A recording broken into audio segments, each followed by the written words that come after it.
शेवटचा काळ येतो, तुम्ही आजारी पडलेले असतात, सगळे मुलं जवळ बसतात, बाबा तुमची काय इच्छा आहे सांगा ना. त्यावेळेस ते वडील एकच म्हणतात, काय नाही पोरांनो, माझ्या ताईला बोलून घ्या एकदा. 4 मुलं जवळ आहेत, पण जेव्हा हे भाऊ बहिणीला फोन करतात, अरे ताई आपल्या दादाचा जीव तुझ्यात अडकलाय. जेव्हा मुलगी येते, कपड्यात पडलेला बाप उठून बसतो मुलगी आली म्हणून, आणि त्या मुलीच्या तोंडावरून हात फिरवतो, म्हणतो बाई सुखीस का, तुझ्यातच माझा जीव अडकला होता. लक्षात ठेवा, बापाचं महत्व फार मोठं आहे, तितकं जीवनामध्ये आईचं महत्व आहे. बाप लेकीच्या घरी जाताना नम्रतेने जाणार, कितीही मोठा बाप असू द्या, पण मुलीच्या घरी जाताना कधीही दाबून जाणार. आमचं धन तुमच्या घरी दिलेलं आहे म्हणतो, प्रत्येक बापाचं तेच असतं. आमच्या लेकीला चांगलं सांभाळा असा प्रत्येक बाप म्हणतो. वय वर्ष 20-25 वर्षाची मुलगी आपण तळ हातातल्या फोडासारखी सांभाळतो, आणि खरं त्या मुलीची पण कमाल. जीवनामध्ये फार मोठं काम, खूप मोठा विकास केला, आणि अनेक तलाव बांधले, अनेक धरणाची कामं केली, रोडची कामं केली, आणि ती कामं करत असताना त्या भागामध्ये या दोघा भावांनी मंदिर बांधण्याचं सुद्धा काम केलं. हे उल्लेखनीय काम आहे. मंदिर पुलाची कामं करत असताना, तलावाची कामं करत असताना मंदिर बांधणं हे फार महत्वाचं आहे. करोडोचा बंगला कोणी बांधू शकतो, तो स्वतःसाठी असतो, पण मंदिर हे जनतेसाठी असतं, ते फार महत्वाचं काम असतं. ते धर्माचं प्रतीक आहे. त्यांनी अनेक मंदिरं बांधले, अनेक ठिकाणी दान धर्म केला. हे एक बाबांचं एक वेगळं वैभव होतं. विठ्ठल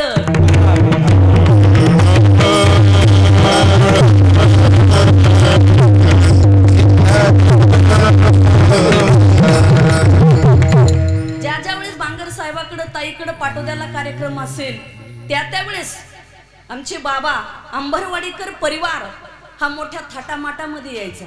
तो वैभव म्हणजे राजासारखंच वैभव होतं. आता मी जेव्हा बंगल्यामध्ये गेलो, तेव्हा बाबांच्या मुलाचंही नाव राजू आहे, आणि तिकडं आम्ही राणी म्हणायचो. तेव्हा बोलता बोलता मी तिला म्हणलं, राणी खरंच तुझ्या सासऱ्याने आणि सासूबाईंनी राजासारखाच महाल बांधलाय. खरंच राजमहालच आहे. आज जाऊन बघितलं, एवढा मोठा महाल बघा. हे 12 वर्ष जवळपास या बंगल्याचं काम चालू होतं. किती मोठी इच्छाशक्ती असावी. आपण दऱ्या खोऱ्यात राहणारी माणसं, ऊस तोडणारी माणसं हो, पण या बायपासला एवढी मोठी जागा घेऊन एवढं मोठं सूर्या लॉन्स बांधलं, एवढा मोठा बंगला बांधला, एवढं मोठं हॉटेल असतील, पेट्रोल पंप असतील, कॉलेज असतील, अनेक प्रकारचं काम. आपण 2 तास कीर्तन करायचं म्हटलं आणि 2 तास बाबावर बोलायचं म्हटलं तरी संपणार नाही. एवढं जीवनामधलं कर्तृत्व आहे. विठ्ठल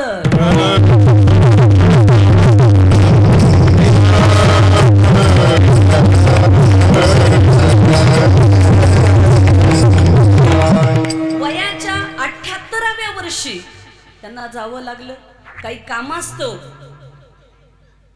सूर्यकांत आमचे भाऊ हे आणि बाबा सोलापूरकडं चालले होते, आणि जात असतानाच बाथरूमकडे गेले आणि त्यांना अटॅक आला. हे आयुष्य असं आहे बघा, कधी कोण जाईल काही सांगता येत नाही. बोलता बोलता बाई मला म्हणून गेल्या की ताई, मला असं वाटतं इथून पुढे देवदेव करू नये. आमच्या बाबांनी किती देवदेव केला, गीता वाचायचे, ज्ञानेश्वरी वाचायचे, पण देवाने माझ्यावर ही वेळ का आणली.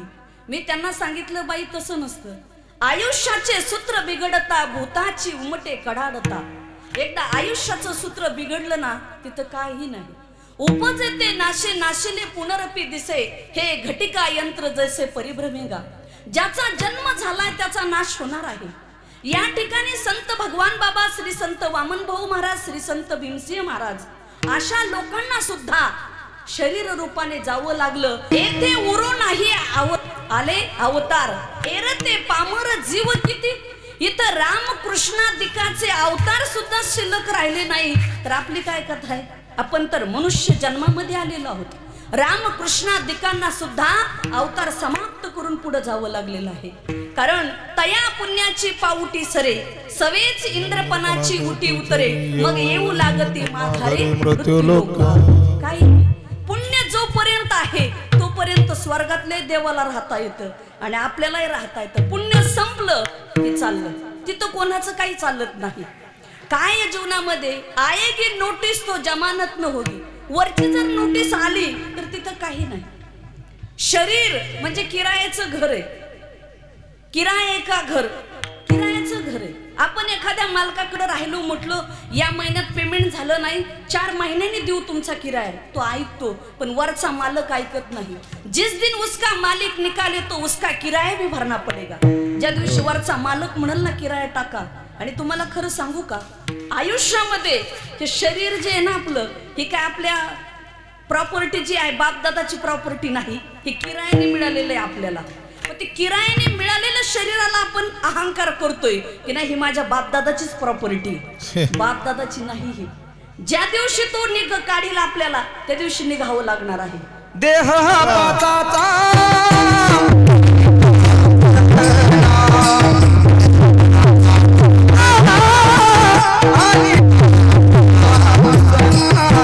शेवटी जाते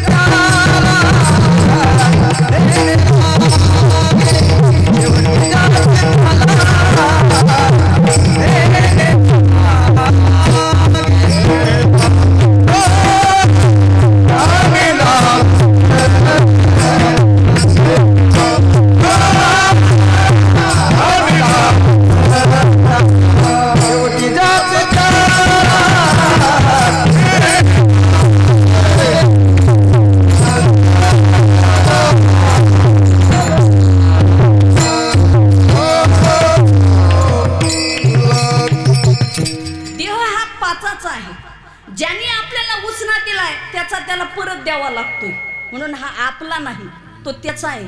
त्यांनी आपल्याला काही दिवसासाठी वापरायला दिलाय. तेव्हा जीवन जगताना, जगत असताना एक विचार करा, किती दिवस जगले यापेक्षा कसे जगले याला फार मोठं महत्व आहे. प्रत्येक क्षणाचा विचार करून जीवन जगत चला, कारण देह मुळातच नाशिवंत आहे. तो कधी संपणार आहे.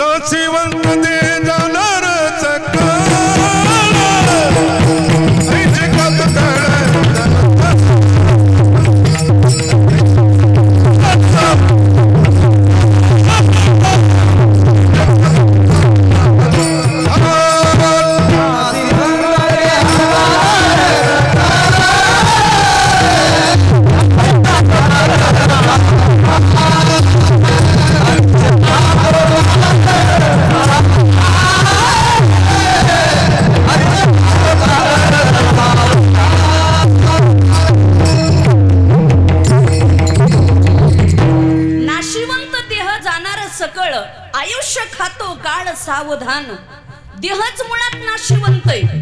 आयुष्य खातो काळ सावधान. काळ आपली वाट पाहतोय, यांना आणखी किती वेळ आहे. आपण जीवनामध्ये वाढदिवस साजरा करतो, पण वाढदिवस नाही, आयुष्य कमी होत चाललंय आणि काळ वाट पाहतोय. घडोघडी काळ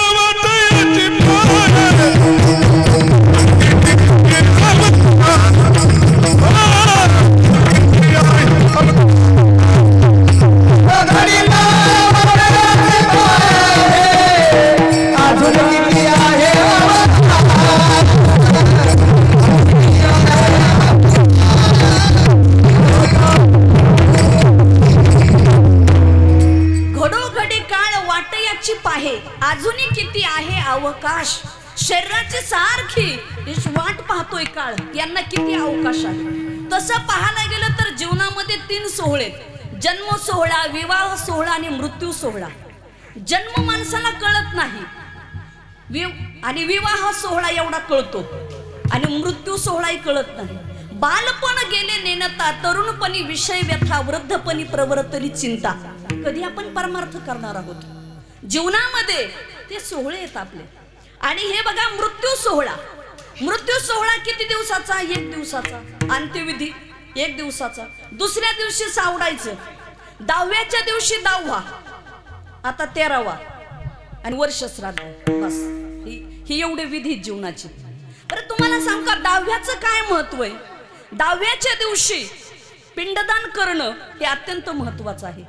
बरं 10व्याच्या दिवशी पिंडाला कावळा शिवणं ही का प्रथा चालत आली याचा तुम्हाला मी प्रसंग सांगून जाईल. रामायणामधला प्रसंग आहे. ज्यावेळेस राम लक्ष्मण आणि सीता माता वनवासामध्ये होते, एका ठिकाणी निवांत ठिकाणी बसले असताना एक स्वर्गातला गंधर्व वाईट वासनेनं खाली आला कावळ्याच्या रूपात, आणि त्याने सीतेच्या पायावर टोचा मारणार एवढ्यात रामाने बघितलं आणि गर्भाची काडी त्या कावळ्याच्या डोळ्यात मारली.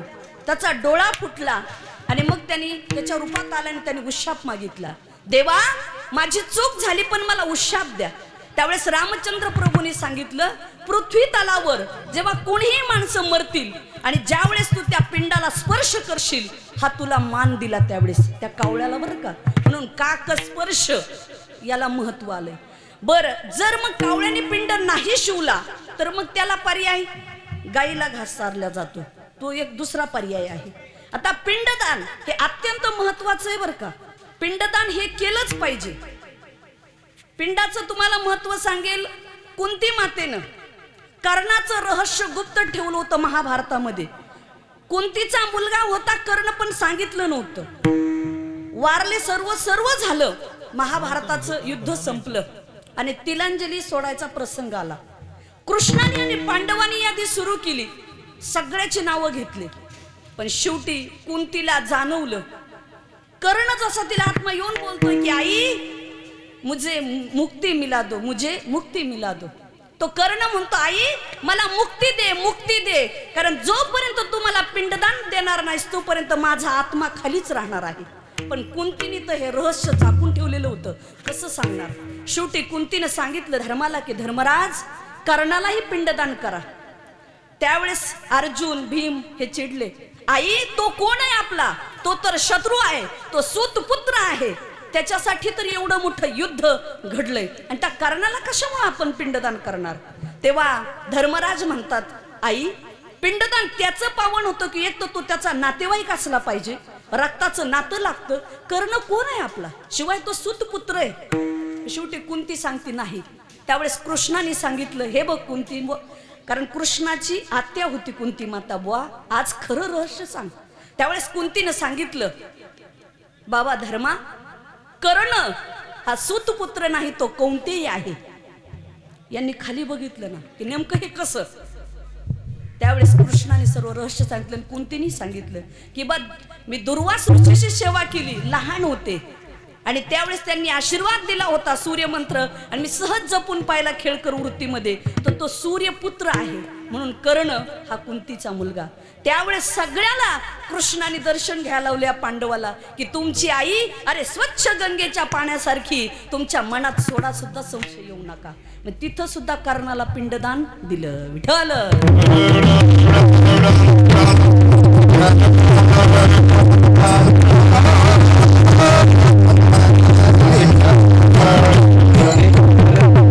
अनेक शास्त्रांमध्ये उदाहरण आहेत की पिंडदान केल्याशिवाय उद्धार नाही.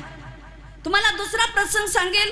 राजा दशरथ जे वारलेले आणि राम लक्ष्मण सीता हे वनवासातच होते. गयाजवळचा प्रसंग आहे.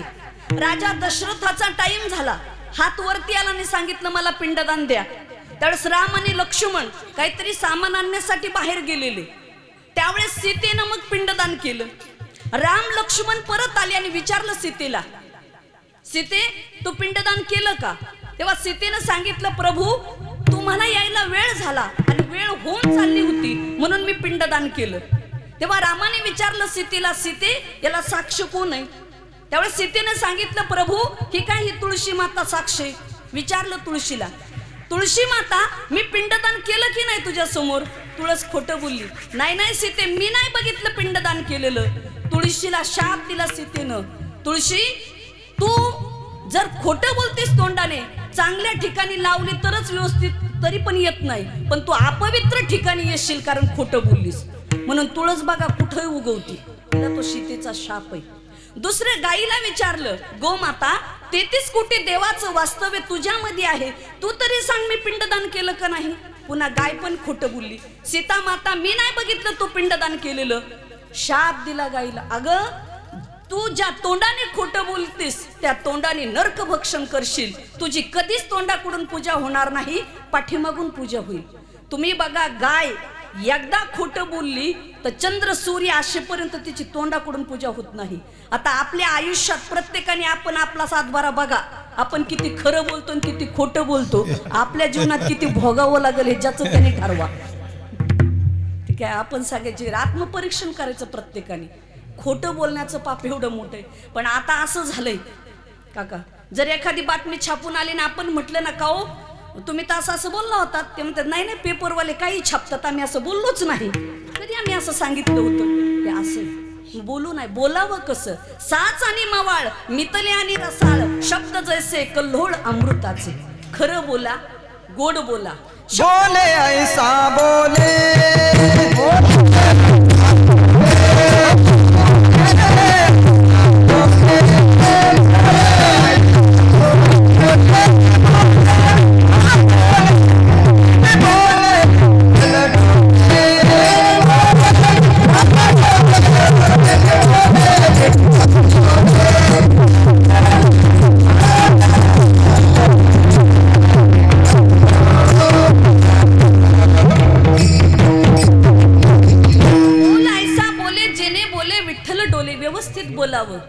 महाभारत का घडलं? द्रौपदीच्या एका वाक्यामुळं.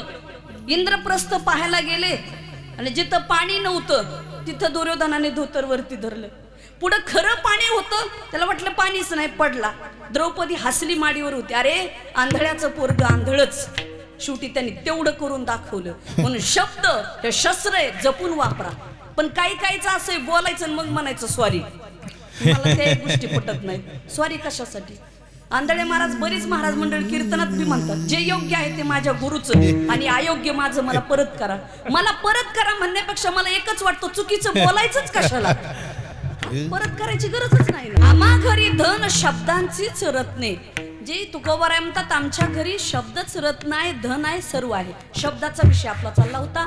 पुन्हा सीते मातेनं विचारलं ब्राह्मणाला, ब्राह्मण देवता मी पिंडदान केलं, खरंय की नाही? ब्राह्मणही खोटं बोलले. नाही म्हणे मी नाही पाहिलं पिंडदान केलेलं. सीतेनं शाप दिला, ब्राह्मण देवता या पृथ्वी तलावर इथून पुढे तुम्हाला कितीही दक्षिणा दिली तरी तुमचं मन भरणार नाही. भरत नाही. सीतेनं दिलेला शाप आहे, त्याला आपण काहीच करू शकत नाही. ते आता या काळात बदल झाला असं, पण त्यांची वाणी, त्याला आपण काय करणार आहे? आणि जे खरं आहे ते तर सांगितलंच पाहिजे. राग येऊ लोभ येऊ त्याला काय. आणि ब्राह्मण तुम्हाला माहितीच आहे, काय वेगळं सांगायची काही गरज नाही आहे. त्यांच्या त्यांच्या पद्धतीने ते सर्व चालू असतं. पुन्हा गया होती, वाहणारी गया. त्या गयाला विचारलं तू माता आहेस? नदी ही माता आहे. गंगेला विचारलं, या काकू, गंगेला विचारलं की गंगा माता तू वाहतेस, तू तरी खरं बोल. गंगेने सांगितलं त्या गयाने, प्रभू मी नाही बघितलं सीतेनं पिंडदान केलेलं. त्यावेळेस त्या गयाला शाप दिला सीतेनं, अगं खोटं बोलतेस, तुझ्या पाण्यात किडे पडतील. आणि जेवढ्या भागात सीतेनं शाप दिलाय तेवढ्या भागामध्ये ती गयावरून वाहत नाही, गुप्त वाहते. आणि आजही विधी करायचा असेल तर वाळू उकरावी लागते आणि विधी करावा लागतो. आणि ते पाणी जर जास्त वेळ राहिलं तर आजही त्या पाण्यात किडे पडतात. पुन्हा पाचवा होता वड. वडाला विचारलं, वडा तू तरी पाव. मग वड खरं बोलला, हो प्रभू मी पाहिलं सीता मातेनं पिंडदान केलं. वडाला सीतेने आशीर्वाद दिला, अरे जन्मोजन्मी चंद्र सूर्य असेपर्यंत तू सगळ्याला सावलीच दिसेल. पृथ्वी तलावर प्रत्येक झाडाचा पाला गळतो, पण वडाचं एकमेव झाड असं आहे की ते 12ही महिने तुम्हाला सावली देतं.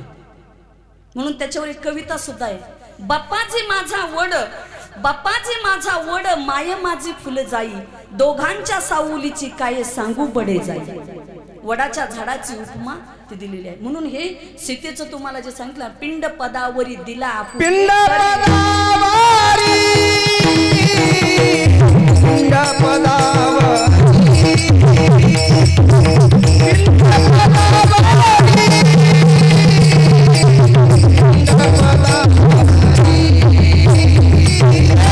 पिंड पदावरी,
करी माझे झाले गयावर्जन फिटले पितराचे ऋण. मग आयुष्यामध्ये पितराचं आपल्यावर ऋण असतं, ते ऋण जीवनामध्ये फेडावं लागत असतं. हे असं चालत नाही. म्हणून जीवन जगताना मी तुम्हाला सांगितलं की मनुष्य जीवनाचे हे 3 सोहळे आहेत. या सोहळ्यामधून कुणीही सुटलेला नाही. ज्याचा जन्म झालाय त्याचा नाश होणार आहे. मग ज्याचा नाश होणार आहे तर आयुष्यभर चिंतन करा. सततम कीर्तयंतो माम यतंतश्च दृढव्रताः नमश्चंतश्च माम भक्त्या नित्ययुक्ता उपासते. अहोरात्र भगवंताचं नामस्मरण करा, चिंतन करा. एके दिवशी हे युग हे पृथ्वी तलावर आपल्याला सोडून जावं लागणार आहे. जर जावं लागणार आहे तर जीवनामध्ये नामस्मरण करा, चिंतन करा. जीवनाचा शेवट, आयुष्याचा शेवट जर तुम्हाला चांगला करायचा असेल तर आयुष्यभर साधना करावी लागते. ज्या लोकांनी आयुष्यभर साधना केली त्यांचा शेवट लवकर व्यवस्थित होत नाही, तर ज्यांनी आयुष्यभर परमार्थच केला नाही तर त्यांचा शेवट कसा व्हायचा. म्हणून महाराज म्हटले आम्ही आयुष्यभर जी साधना केली ती याच्यासाठी केली. कशासाठी? तर शेवटचा दिवस गोड व्हावा याच्यासाठी. याच्यासाठी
केला शेवटचा दिस गोड व्हावा.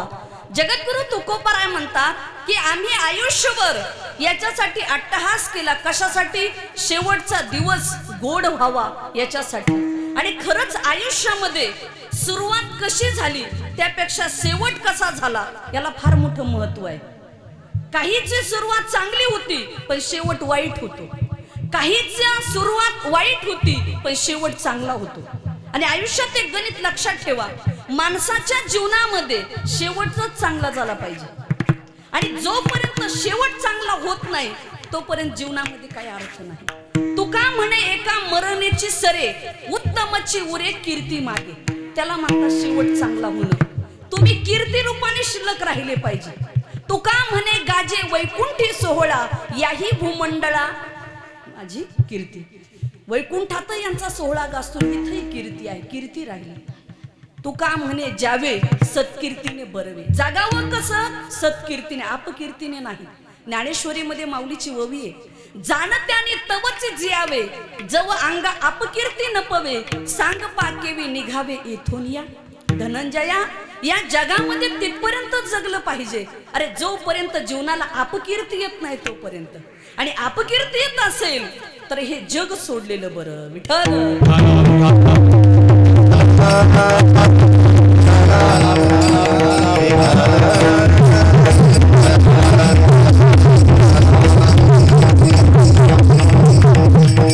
जड भरत राजा सारखा, जड भरत राजा हरणी गर्भा गेला, घाला तो घातला वासनेनं. शेवटचा दिवस नाही चांगला झाला, शेवट वासनेनं घाला. म्हणून मन असं अडकलं नाही पाहिजे. नको नको मना गुंतू माया जाळी, काळा आला जवळी ग्रासा. तुम्ही एक सांगा, कितीही करा, किती प्रॉपर्ट्या बांधा, काही कमवा, काही करा, पण एक दिवस शेवट ठरलेला आहे. तुम्ही मला सांगा, या जगामध्ये मोठी माणसं, श्रीमंत माणसे, ते जर म्हटले देवा किंवा एखाद्या वकिलाला म्हटले सुप्रीम कोर्टाच्या, तुम्हाला 1 मिनिटाची सही करायला 5 कोटी देतो, पण 1च मिनिट यांना जिवंत करा सही होईपर्यंत. पण नाही बर का, तिथं नाही वशिला चालत कोणाचा. ईश्वराने निसर्गाने काही गोष्टी आपल्या हातात ठेवल्यात, तसं मृत्यूच्या बाबतीत काही नाही. मग राजा असो, रंक असो, गरीब असो, श्रीमंत असो, तिथं कोणाला सुट्टी नाही. म्हणून जीवनामध्ये जर मृत्यूवर विजय हा कोणाच मिळू शकत नाही. नचिकेताने यमाला विचारलं होतं की यमराज मृत्यूचं रहस्य सांगा. यमराजाने सांगितलं नचिकेता तू काही माग, पण मृत्यूचं रहस्य आम्ही तुला नाही सांगू शकत. विठ्ठल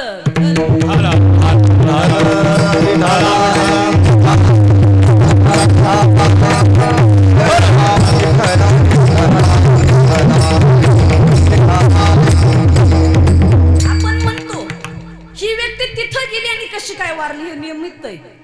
गरुड सर्व पक्ष्यांचा राजा, पण गरुडाची आई आजारी पडली आणि गरुडाने विचारलं आई आज कोण भेटायला आलं होतं? आज इंद्र आले, आज चंद्र आले, मोठाला कुणी भेटायला येतं, या कुणी भेटायला येतं. तेव्हा अनेक जण भेटायला आले आणि भेटायला आल्याच्या नंतर एक एक व्यक्ती ते विचारलं एके दिवशी कोण भेटायला आलं. शेवटी सांगितलं यमराज. म्हणले काय बोलले यमराज? म्हणले काहीच नाही, थोडं हसले निघून गेले. लक्षात आलं गरुडाच्या की नक्की यमराज आपल्या आईला न्यायला आले. गरुडाने आपल्या पंखावरती आईला टाकलं आणि हिमालयाच्या एका खोल दरीत कपारीत घेऊन गेले. तिथं जातात न जातात तोपर्यंत यमराज हजर. विचारलं यमाला की तुम्ही कसे काय इथं? ते म्हणे माझ्या डायरीत लिहिलं होतं तुझ्या आईचा मृत्यू ह्या हिमालयाच्या खोल दरीत कपारीत. बरं झालं माझं काम तू केलंस. आपण म्हणतो यांचा मृत्यू तिथं झाला, ऍक्सिडेंटने झाला, इकडं झाला, तिकडं झालं. नाही, ते ठरलेलं आहे तुमच्या ह्याच्यात. जे इथं लिहिले ना का ललाटीचे लिहिले, काही नगा केले मोडे, काळे गोरे पण कुतली न जाय. इथं जे लिहिलंय ना ते कुठंच चुकत नाही.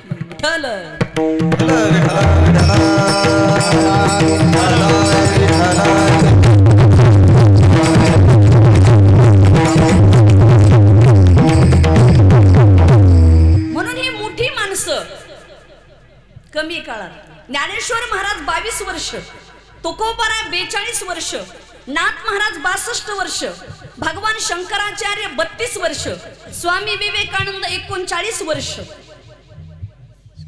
या एवढ्या कालावधीमध्ये ह्या लोकांनी आपला शेवट कसा केला? याच्यासाठी केला होता अट्टहास, शेवटचा दिस गोड व्हावा. कमी काळामध्ये ही लोक आपला अवतार कार्य संपून तिथपर्यंत गेली.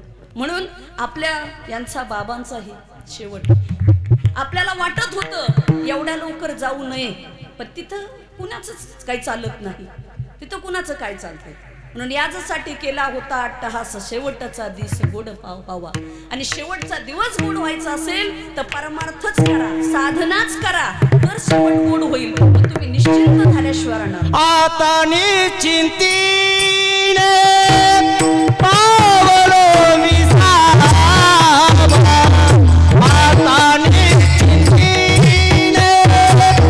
पावलो विसावा, आता निश्चिंतीने पावलो विसावा.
धावा तृष्णेची या.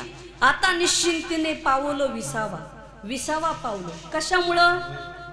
खुंटलिया धावा तृष्णेची या. तृष्णा म्हणजे आशा, इच्छा, आकांक्षा. आता ही थांबली सर्व. विश्रांती पावलो सांभाळा उदरी. बरोबर आहे की? तसं विश्रांती, तृष्णा, इच्छा कधी माणसाची संपली का? इच्छा म्हणजे आशा संपत नाही. कितीही कमवा, कितीही करा तरी इच्छा संपत नाही. आणि त्या आशेमुळं जीवन समाप्त होतं. पण ही आशा सर्व सुखाची आशा जन्म गेला.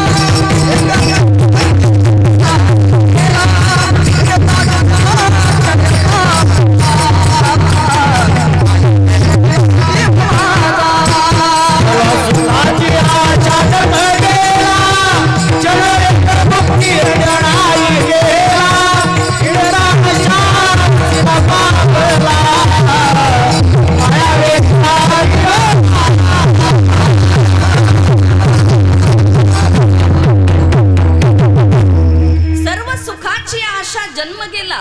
क्षण एक मुक्ती यज्ञ नाही केला. हिंडता दिशा शिन पावला माया विष्टीला जीव माझा.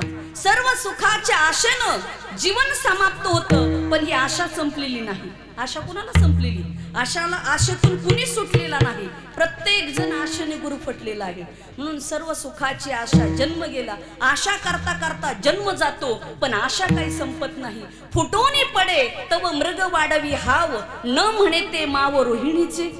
उन्हाळ्याच्या दिवसामध्ये शास्त्रीय भाषेमध्ये मृगजळ म्हणतात आणि सामान्य भाषेमध्ये झळाय म्हणतात. उन्हाळ्याच्या दिवसामध्ये हरिण पाण्याच्या शोधामध्ये पळत असतं. पळताना खऱ्या पाण्याचा नदी ओढायचं तरी ते पाणी पित नाही. नाही म्हणे ते स्वच्छ पाणी प्यायचे. अरे ते पाणीच नसतं. पण मरेपर्यंत पाण्यासाठी पळतो. शेवटी पळून मरतो. पण पाणी मिळतं का? तसा संसार खरा आहे का खोटा? सांगताच येत नाही. खोटाही नाही, खराही नाही. खोटा आहे म्हणावं तर माणसाने सोडून दिला असता. पण पार काठीवर टेकले तरी सुटत नाही. तिकडच्या बंगल्यावर काय झालंय सुटत नाही. मग खोटा कसं म्हणता येईल? खोटा म्हणलं सुटत नाही. खरा म्हणावं तर तथ्य नाही. मग कशासारखं आहे?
व्यवहारच मुळात लटकाय. वाया येर झार हरिविण. हरीच्या भजनाशिवाय येर झार ही व्यर्थ आहे. मग तुम्ही मला म्हणाल ताई तुम्ही झाल्या संन्याशी, मग आम्ही सगळ्यांनी संन्याशीच व्हायचं का? मग प्रपंचच करायचं नाही का कुणी? तसं म्हणणं अजिबात नाही आमचं. उलट आमचे कुठले साधू संत म्हटले नाही काड्याची पेटी घ्या संसार पेटून द्या संन्याशी व्हा. अजिबात नाही. उलट म्हटले सुखे करावा संसार. आसोनी संसारी जिभे वेगू करी. वेद शास्त्र उभारी बाह्य सदा. पण त्याच्यामध्ये काय करा? हरिमुखे म्हणा पुण्याची गणना कोण करी. बस भगवंताचं नामस्मरण करा तर जीवनाचा उद्धार होतोय. बाकी काय होत नाही.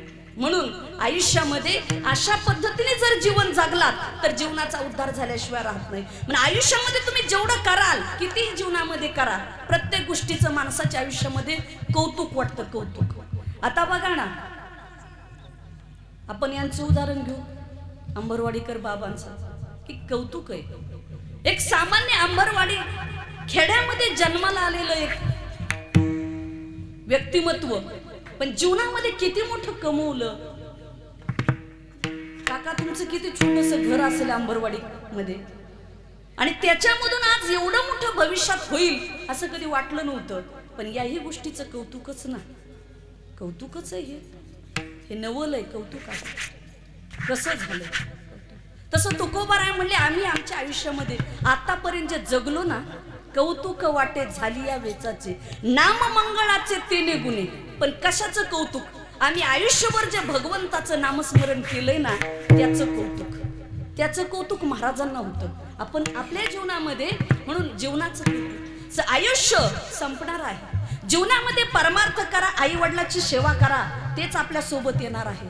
सकळ तीर्थाचे धुरे जे का माता पितरे, सर्व तीर्थाचं माहेर जर काय असेल तर आई वडील. पण बऱ्याचदा आम्हाला असे सुशिक्षित लोक भेटतात, महाराज तुम्ही सांगता पण कुणी बघितला स्वर्ग आणि कुणी बघितला नरक, अशी बरीचशी लोक म्हणतात ना, सुशिक्षित लोक. खरं तुमच्या मताशी मी पण सहमत आहे. स्वर्गात गेलेलाही सांगायला आला नाही स्वर्ग असा आहे, आणि नरकात गेलेलाही सांगायला आला नाही नरक असा आहे. तुम्हाला 2 वाक्यात व्याख्या सांगेल. जिवंतपणी चांगल्या माणसाची भेट होणं हाच जिवंतपणी स्वर्ग आहे, आणि जिवंतपणी वाईट माणसं भेटणं तोच नरक आहे. याच्यापेक्षा वेगळा नाही काय. जयाचे ऐक धड नाही तयाचे परत पुससी काही. ज्याचं इथलं धड नाही त्याचं बाकीचं काय विचार. आमच्याकडे त्याचेही उत्तर आहे. अमेरिका फार प्रगतशील देश. तो देवाला आणि धर्माला कोणालाच मानत नव्हते, पण आज कोरोना आला, अमेरिकेने सुद्धा हात टेकले. अमेरिकेचे राष्ट्राध्यक्ष सुद्धा या डोळ्याने आपण बघितलं, रडले हो ढसाढसा. शेवटी तुमचं तंत्रज्ञान, विज्ञान, औषध काही चाललं का कोरोनावर? काय परिस्थिती झाली होती. पण तुम्हाला एक महत्वाचं वाक्य या नारदाच्या गादीवरून सांगेन. ज्या दिवशी विज्ञान संपत तिथं अध्यात्म सुरू होतं, याला म्हणतात ईश्वर तत्व. अमेरिकेचे डॉक्टर असोत नाही तर लंडनचे असोत, काही नाही, शेवटी एकच म्हणले की आता त्या ईश्वराच्या हातात. शेवटी का देवावर आले? अरे कोणी केली बाळा दुधाची उत्पत्ती, वाढवी श्रीपती सवे दोन्ही. आम्हाला कळत नाही कोणी उत्पत्ती केली. आईच्या याच्यामध्ये दूध कोणी निर्माण केलं? अरे ठीक आहे, आम्ही म्हणतो तंत्रज्ञान वाढलं, पण आणखी एखाद्या शास्त्रज्ञाने आईचं दूध बनवण्याची फॅक्टरी निर्माण केली का? नाही. अजूनही बुद्धिमान लोकांनी, तत्वज्ञानी लोकांनी ब्लड बनवायची बँक निर्माण केली का? रक्तदानच करावं लागतं मग रक्त द्यावं लागतं. नाही, हे कुणी केलं? हे निसर्गाच्या हातात आहे, म्हणजे हे देवाच्या. आणि काही सुशिक्षित लोक देवाला मानत नाही, ते म्हणतात निसर्ग हे. अरे निसर्ग म्हणजेच आम्ही म्हणतो देव. वृक्षाची पाने हाले ज्याची सत्ता. फरक काहीच नाही. Mummy papa, daddy, father, aunty, uncle, आई, बाबा, तेच शब्द येतं, फक्त वाक्यात बदल झालाय. आई तिचे, मम्मी तिचे, मदर तिचे, मॉम तिचे, काय फरक काय?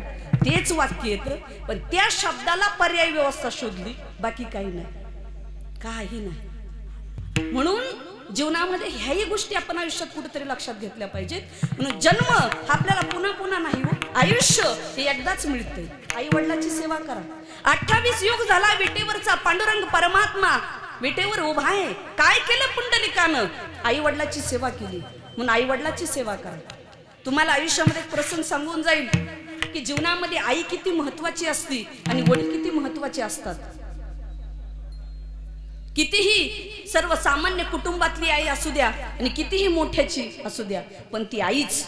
आईच्या प्रेमाला जगाच्या पाठीवर उपमान आहे. ज्यावेळेस श्री संत भगवान बाबा यांच्या मातोश्री कौतुकाबाई माता घाट सावरगाव तालुका पाटोदा जिल्हा बीड त्या मातोश्री गेल्या. श्री संत वामन भाऊ गणिनाथ गडावर थोडंसंच अंतर. त्या काळात वाहनाची गाड्याची सोय नव्हती, बैलगाडीने यावं लागलं. तोपर्यंत बाबांच्या आईचं प्रेत असं लाकडं रचले आणि त्याच्यावर ठेवण्यात आलेलं होतं.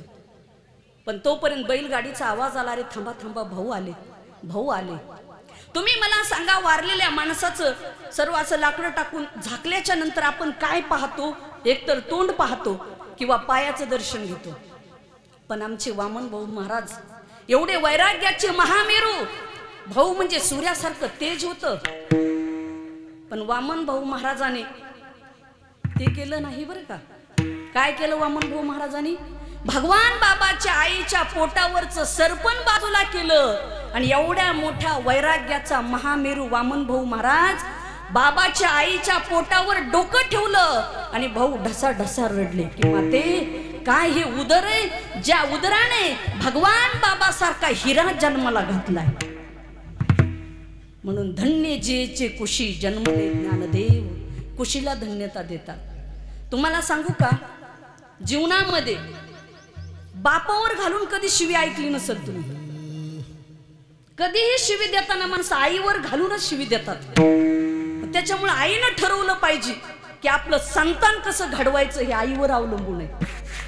आणि आम्ही नेहमी सांगत असतो, जमीन जर चांगली असेल ना तरच पीक चांगलं जन्माला येतं, आणि जमीन जर चांगली नसेल तर पीक चांगलं जन्माला येऊ शकत नाही. भूमीचे मार्दव सांगे कोंभाची लवलव. भूमीमध्ये काय मर्दपणा हे आलेल्या कोंबावरूनच कळतं.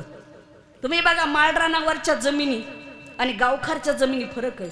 माळरानावरच्या जमिनीला पिकही छोटं छोटं येणार, उतारही कमी, काढावर पीक गेलं म्हणतात. पुढं पाणी दिलं की पाठीमागं सुकतं. पण त्याऐवजी बागायत जमीन एकदा पाणी दिलं तर 15 दिवस नाही दारे धरले तरी जमतं. पिकही मोठं, उतारही भरपूर. आता तुम्ही मला सांगा, सोयाबीनचं पीक आहे, कपासीचं पीक आहे, ऊसाचं. काही पिकं 4 महिन्याची, 6 महिन्याची आणि वर्षाची. हे पीक घेण्यासाठी जर जमीन कसदार लागती तर काहीचं 25 वर्षाचं, 40 वर्षाचं, 50 वर्षाचं, 60 वर्षाचं, 80 वर्षाचं, 100 वर्षाचं, 110 वर्षाचं.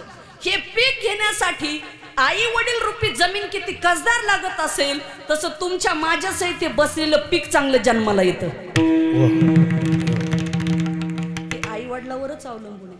शुद्ध बीजापोटी फळे रसाळ गोमटी. बीज जर शुद्ध असेल ना तर फळ चांगलं जन्माला येतं. म्हणून मुळात बीजच चांगलं लागतं. शेतात पेरायचं झालं तर बी चांगलं लागतं. आता जर शेतात पेरायला बी चांगलं लागलं आणि बी खोटं लागलं तर ते उगत नाही. यावेळेस तर 3-3 वेळा सोयाबीनची पेरणी झाली तरी नीट उगवलं नाही. आता ह्या ब्याचं जरी हे तर त्या ब्याचं काय. विठ्ठल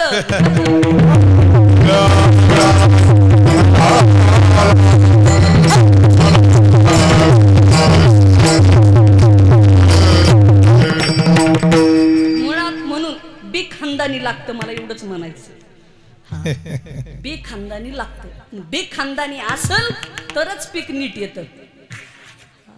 आणि वागण्यासाठी सुद्धा माणसं तशीच लागतात. नाहीतर अलीकडं फक्त याने त्याला नावं ठेवायचं आणि त्याने त्याला नावं ठेवायचं.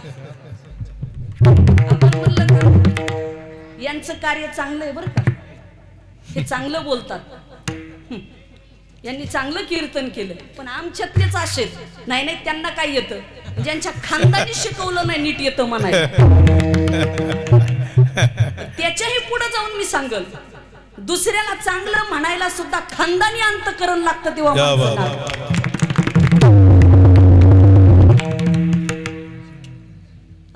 हे गुरुवर्य म्हणतं भीमसेन महाराज म्हणायचे बरं का.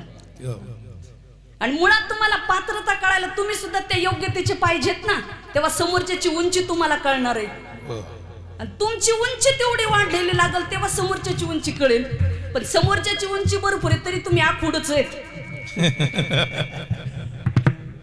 का, तर तुमची तेवढी लेवलच होईना. लेवल नाही झाल्यावर उंची, लेवल किंबहुना पातळी, लायकी त्याच्याही खाली जाऊन बोलायचं म्हटलं तर जशी असेल त्या पद्धतीनेच ना. म्हणून आई वडिलाची सेवा ही फार मोठी आहे. आई वडील या जगामध्ये फार श्रेष्ठ आहेत. आज आमचे अंबरवाडीकर बाबा गेले, याचं दुःख या परिवाराला भयंकर आहे. बाईंना दुःख आहे याचं. खरंच जीवनामध्ये जोड फुटणं हे फार कठीण आहे. त्याशी बोलता बोलता तुम्ही म्हणाल विठ्ठल रुक्मिणीचा जोडा. आमचे विठ्ठलराव निघून गेले आणि रुक्मिणी राहिल्या. भातुकलीच्या खेळामधली राजा आणि राणी, भातुकलीच्या खेळामधली राजा आणि राणी, अर्ध्यावरती डाव मोडला अधुरी एक कहाणी, अधुरी एक कहाणी. जीवनामध्ये अर्धी कहाणी राहते हो आयुष्याची. आणि स्त्रीच्या जीवनामध्ये पती जाणं हे फार मोठं दुःख आहे. ज्या स्त्रीच्या जीवनामध्ये आता बाईंचं तरी वय झालंय हे नाही, पण तरुण वयातल्या स्त्रीचा पती गेल्यानंतर तिला किती दुःख भोगावं लागतं हे तिलाच माहिती. त्या स्त्रीला किती समाजामध्ये उभं राहावं लागतं, किती सहन करावं लागतं एक वाक्य बोलून जाईल, नदी और नारी, नदी और नारी रहे औरों का कलंक धुते धुते. नदी आणि नारी दुसऱ्याचा कलंक धूत धूत तिचं आयुष्य जात असतं. म्हणून हे बाबा म्हणजे ह्या पुढं मुली आहेत, सुरेखाताई, सुजाता आणि आमचे राजू. बापाचा आधार वेगळा असतो जीवनामध्ये. तुम्हाला सांगू, लहान लहान कामाला आई कामाला येते. ठेच लागले तर माणूस म्हणतो आई ग, पण हा बायपास जाणारा रोड आहे ना, तो हायवेला जर ट्रक दिसला तर तिथं माणूस म्हणतो अरे बाप रे, तिथं बापाचीच आठवण येते. आपण किती असो आई खंबीर, पण बाप बापच असतो. म्हणून तर म्हटले बाप तीर्थ पंढरी, बाप बापच असतो. बापाचं महत्व वेगळंच जीवनामध्ये. बाप आयुष्यामध्ये, जीवनामध्ये आई कधी रडती, पण बाप आयुष्यात येऊन दोनदाच रडतो. कधी? एकदा मुलगी सासरी वाट लावताना, आणि दुसऱ्यांदा मुलगा जर वेगळा राहिला तर त्यावेळेस एक बापाला दुःख वाटतं. पण बाप एक जीवनामध्ये फार महत्वाचं अर्थ आहे बापाच्या जीवनातला. मग बापाला कधी दुखवू नका, आईलाही आयुष्यामध्ये कधी दुखवू नका. बाप हा जीवनामध्ये एक वेगळं आयुष्यामधलं वैभव असतं. तुम्ही डीएड करा, बीएड करा, मोठ्या साहेबाकडं हात जोडणारा तुमचा बापच असतो. साहेब 10 सोडून 20 लाख घ्यावं, पण माझ्या मुलाला नोकरी द्या म्हणणारा आपला बापच असतो. आपल्या बापाने नाही ते कष्ट घेतलेले असतात. सामान्याची गोष्ट सोडावं, बाप किती करतो मुलीसाठी. ऊस तोडणारा बाप असेल तरी आपल्या भागात आपण बघतो, बीड जिल्ह्यात, तो बाप म्हणतो ताई आम्हाला सुद्धा बऱ्याच सोयरिकी जमवायला लोक हे करतात, आपण मेळावे घेतो. म्हणतात 2 एकर जमीन विकेल पण माझ्या ताईला चांगल्याच घरी दिली. प्रत्येक बापाची इच्छा. असा कष्ट करणारा बाप असेल तरी त्या बापाची तीच इच्छा. हे आपले बाबा, मुलगी अमेरिकेत असेल तिथेही ते गेले असतील जे बाप. आणि काय पूर्वीच्या काळामधला इतिहास सुद्धा, जनकासारखे विदेही महात्मे सीतेला वाट लावत असताना रडलेत आणि राजा दशरथाला सांगत आहेत जनक राजा की माझ्या सीतेला चांगलं सांभाळा. तेव्हाच राजा जनकाने उलट दशरथाला दर्शन घेऊ दिलं नाही. अरे माझ्यापेक्षा मोठे तुम्ही आहात. आणि खरंच आजच्या आपल्या भावना संकोचित झाल्यात, पण तसा विचार केला तर मुलाच्या बापापेक्षा मुलीचा बाप श्रेष्ठ आहे. कारण तो कन्या दान करत असतो. कन्या ही मुलाच्या बापाला दान देतो. मग बापाचा अधिकार मोठा आहे. शकुंतलेसाठी कण्व ऋषी सारखे रडले आणि हिमालयासारखा पर्वत शकुंतलेसाठी रडला ढसा ढसा. पहिल्यांदा मुलगी सासरी वाटत लावत असू द्या. आमच्याही महासांगवी आईसाहेब संस्थानला लग्न होतात. मी लग्नापर्यंत थांबते. कधी कधी जवळची माणसं असले का ते असं वाटतं वाट लावेपर्यंत थांबव. पण ते 1-2 वेळेस थांबून पाहिलं. पण आपण किती संन्यास घेऊ द्या, पण मुलगी वाट लावताना कुणी ठरवा रडायचं नाही, डोळ्याला पाणी येतच. मी ते मुलगी वाट लावायलाच थांबत नाही. म्हटलं हे आपल्याला आवरतच नाही, कारण तो प्रसंगच फार कठीण असतो. एक मित्र मित्राला विचारतो, मित्रा अरे 15 दिवसापूर्वी तुझे वडील वारले तेव्हा एवढा रडला नाहीस, आणि आज मुलगी वाट लावताना का रडतो? त्यावेळेस हा बाप सांगत असतो, अरे त्यावेळेस मी मेलेल्या प्रेताला वाट लावलं, पण आज मी माझ्या जिवंत प्रेताला या काळजाच्या तुकड्याला वाट लावतो. बरोबर आहे कांदळे महाराज. आपण महाराज असा कुणी असा, पण ज्याला ज्याने मुलगी वाट लावली त्याला कळतं की त्याचं दुःख किती मोठं आहे. बाप मुलीवर फार प्रेम करत असतो. महिला मंडळ तुम्हाला सांगून जाईल, ज्या दिवशी जगातले आपली आई आणि बाप जातात ना, त्या दिवशी खऱ्या अर्थानं स्त्रीच्या जीवनातलं माहेरपण कमी होतं. ते प्रेम, ती माया, ती कमी होती हो. वेगळं असं खऱ्या अर्थाने सुखाचा समुद्र आटतो. तुम्हाला 4-5 मुलं असू द्या आणि मुलगी लांब असू द्या, शेवटचा काळ येतो तुम्ही आजारी पडलेले असतात, सगळी मुलं जवळ बसतात, बाबा तुमची काय इच्छा आहे सांगा ना. त्यावेळेस ते वडील एकच म्हणतात, अरे काय नाही पोरांनो, माझ्या ताईला बोलून घ्या एकदा. 4 मुलं जवळ आहेत, पण जेव्हा हे भाऊ बहिणीला फोन करतात, अरे ताई आपल्या दादाचा जीव तुझ्यात अडकलाय, जेव्हा मुलगी येते, कपड्यात पडलेला बाप उठून बसतो मुलगी आली म्हणून, आणि त्या मुलीच्या तोंडावरून हात फिरवतो, म्हणतो बाई सुखीस का, तुझ्यातच माझा जीव अडकला होता. लक्षात ठेवा, बापाचं महत्व फार मोठं आहे, तितकं जीवनामध्ये आईचं महत्व आहे. बाप लेकीच्या घरी जाताना नम्रतेने जाणार, कितीही मोठा बाप असू द्या, पण मुलीच्या घरी जाताना कधीही दाबून जाणार. आमचं धन तुमच्या घरी दिलेलं आहे म्हणतो, प्रत्येक बापाचं तेच असतं. आमच्या लेकीला चांगलं सांभाळा असा प्रत्येक बाप म्हणतो. वय वर्ष 20-25 वर्षाची मुलगी आपण तळ हातातल्या फोडासारखी सांभाळतो, आणि खरं त्या मुलीची पण कमाल आहे हो. 25 वर्ष आईबापाचं घरदार सोडून जी तिला दुसऱ्याचकडे देतो, पण तिचं समर्पण किती मोठं आहे स्त्रीचं, ती त्या घरची होती. म्हणून तर मुलगी 42 कुळाचा उद्धार करते, 21 बापाच्या आणि 21 पतीच्या. म्हणून बाप आणि आई हे वेगळं नातं आहे. बाप कुठेही शोधला तरी मिळत नाही. तुम्ही बघा, आज आपल्याला सर्व मिळेल हो जगाच्या बाजारात, पण गेलेले आई आणि वडील तुम्ही आयुष्यात आणू शकत नाही. कितीही मोठे असा जीवनामध्ये, पण आई बापाचं प्रेम जीवनामध्ये नाही मिळू शकत. म्हणून तर श्यामची आई प्रसिद्ध आहे. आज किती जणाच्या मातोश्री आहेत, संन्यास जरी घेतला तरी पण आईसाठी नाही. मातेचे उदरा तो मातेचा सोयरा केतुला पा.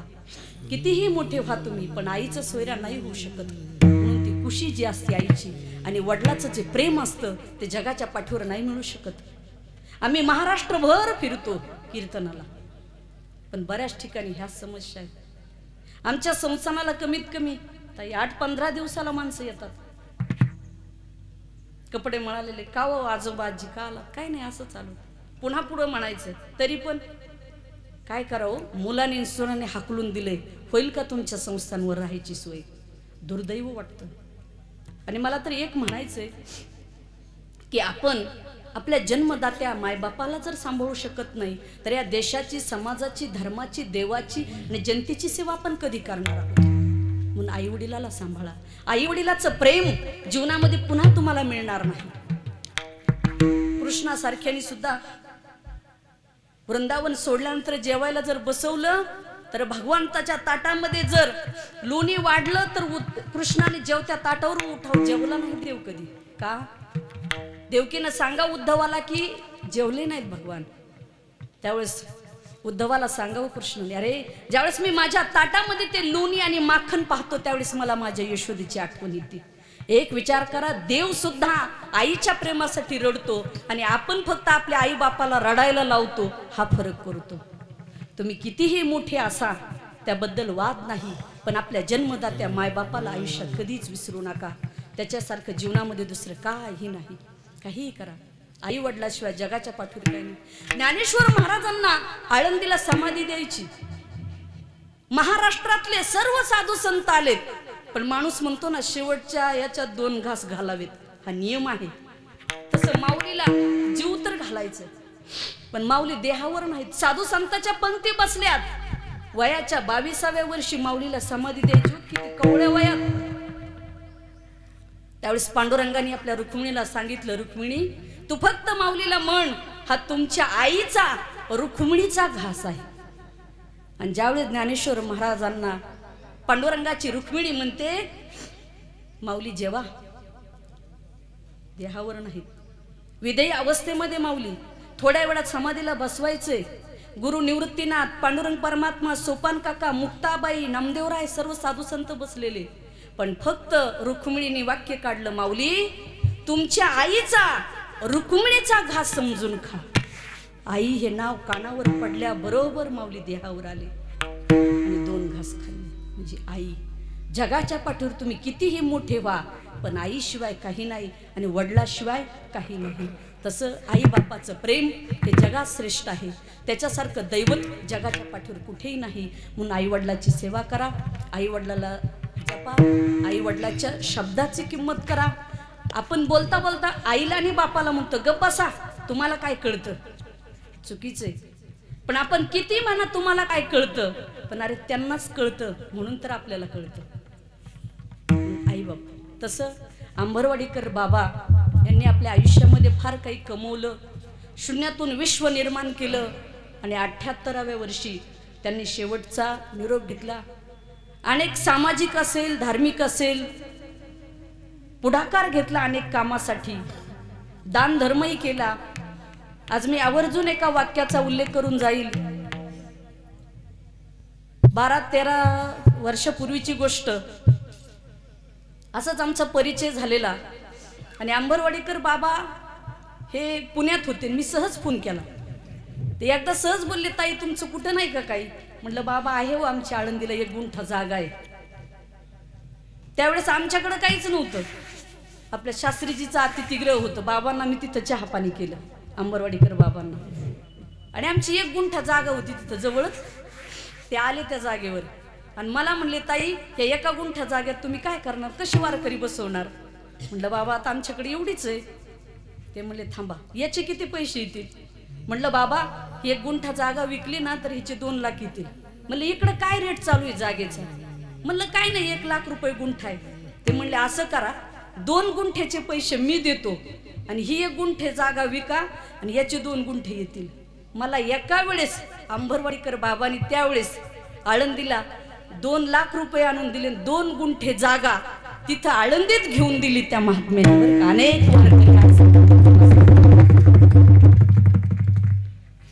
काका आम्ही मागितलं नाही, काही नव्हतं. बरं का बाई, त्यांनी मनाने ते आणून दिले. एक वारकऱ्यासाठी सोय. ते नाव बघा शेवटच्या श्वासापर्यंत तुमच्या नक्कीच राहणार. ज्यावेळेस आम्ही आळंदीचं काम करताना काकूनी तिथं मदत केली. ताईंनाही आम्ही सांगितलं भांगरताईला की आपली अशी अशी जागा आहे.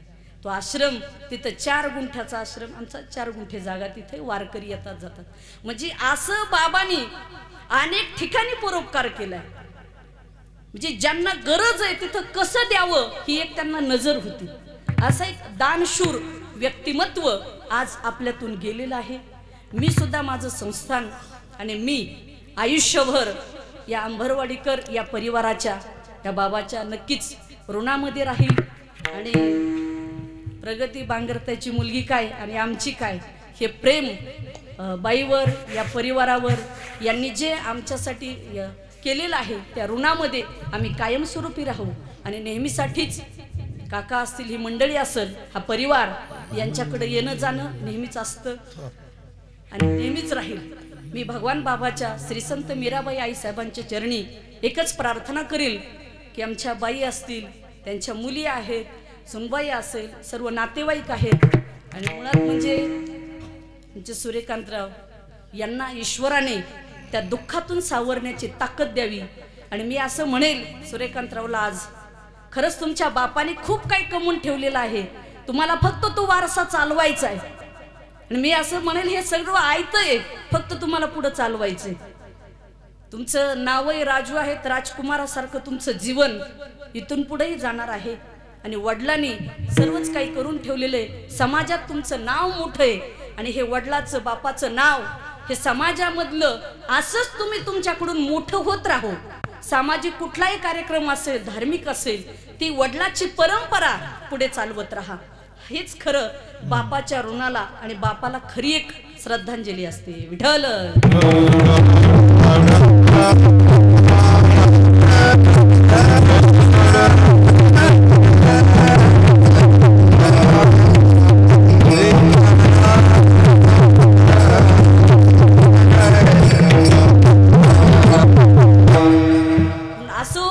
कौतुक वाटे झाली या वेचाचे नाम, मंगळाचे तेने गुणे.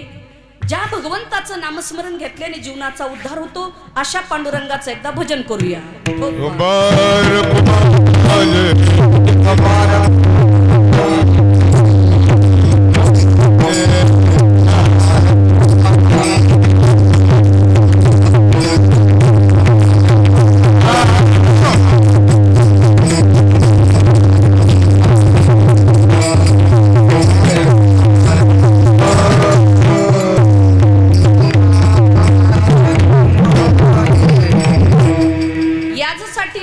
अट्टहास शेवट शेवटचा दिवस गोड व्हावा याच्यासाठीच आपण जीवनभर अट्टहास करतो. कशासाठी? शेवटचा दिवस गोड व्हावा याच्यासाठी.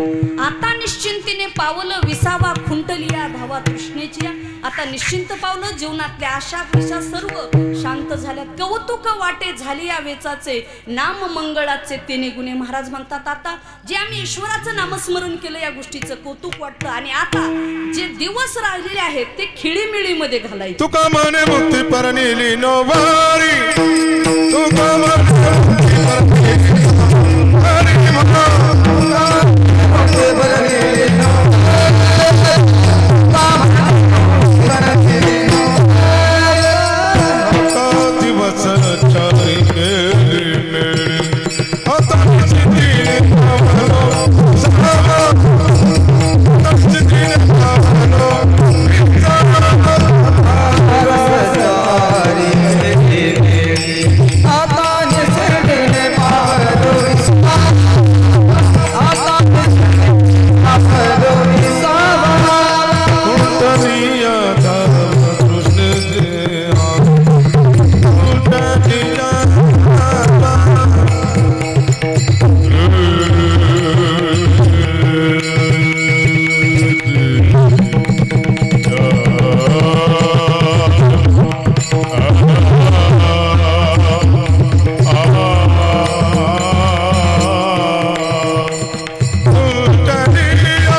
Italia.